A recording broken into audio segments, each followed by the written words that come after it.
Welcome to testify ministry. Testify ministry में आपका स्वागत है। आए मिलकर आज का पवित्र वचन सीखे।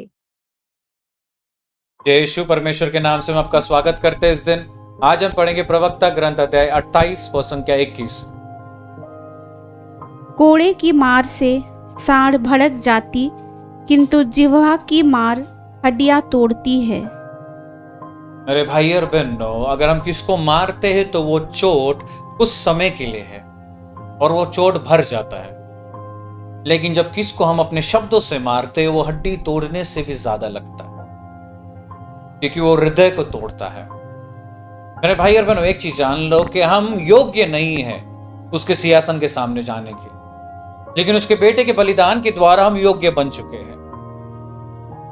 उसका 100% बनता है हमें हमेशा दंड देने के लिए, क्योंकि हम हर सेकंड गलत करते हैं, लेकिन फिर भी वो अपने मुंह से एक चीज भी हमारे विरुद्ध नहीं कहता है, क्योंकि वो प्रेमी पिता है। वो प्रेम भरा बात कहता है। उसका बात हमेशा बदलने का रहता है, उसके पास आने का रहता है, पश्चाताप रहता है। जिस प्रकार हम सुंदर तरीके से वचन पढ़ते हैं, एक स्त्री जब व्यभिचार के उसमें पकड़ी गई थी, हर एक जन उसके पास आया, यीशु के पास आकर कहता है कि ये व्यभिचार में पकड़ी गई, मूसा के अनुसार कि उसको पत्थर मार कर मारा जाएगा।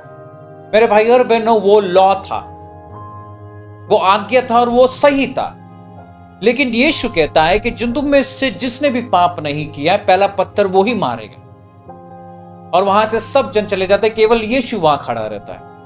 यीशु के पास 100% मारने का अधिकार था, क्योंकि उसने पाप नहीं किया था, लेकिन फिर भी वो स्त्री से कहता है क्या कोई भी यहां तुझे पत्थर नहीं मारा? ये बेटी नहीं। तो बोलते जा, मैं भी तुम्हें दोष नहीं देता हूं, पाप नहीं कर। उसका शब्द प्रेम भरा था। मेरे वो हमसे प्रेम भरा जीवन चाहता है। वो हमसे पूर्ण रूप से शब्दों को प्रेम भरा शब्द चाहता है। जब हम वो करते तभी जाकर हम उसके जैसा बन पाएंगे। धार्मिकता केवल रोजरी बोलने से, मिस्सा अटेंड करने से, रिट्रीट अटेंड करने से नहीं आता है।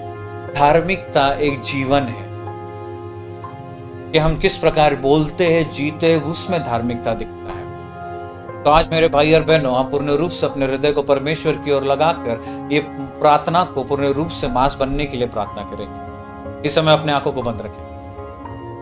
हे पिता परमेश्वर, इस वचन के लिए धन्यवाद देते। इतने सुंदर तरीके से परमेश्वर तेरा वचन कहता है कि चोट को तो भरा जा सकता है, लेकिन शब्द के द्वारा जो चोट है परमेश्वर, वो कैसे भरेगा? तू जानता है परमेश्वर, हम अपने अपने शब्दों के द्वारा कितने लोगों को चोट पहुंचाए। हंसी मजाक में परमेश्वर हम ऐसा चीज कह देते कि परमेश्वर और लोग पूर्ण रूप से नष्ट हो जाते। हमारे शब्दों के द्वारा कितने लोगों ने पाप किया है, तू जानता है। आज सब चीजों को आपके सामने रखते परमेश्वर, इस समय पूर्ण रूप से तेरे लहू से हमें शुद्ध कर, नया बना। हर एक चीजों को परमेश्वर हमारे जीवन से निकाल। हमें यह याद दिला परमेश्वर कि तू एक प्रेमी पिता और हमें भी प्रेम भरा जीवन जी।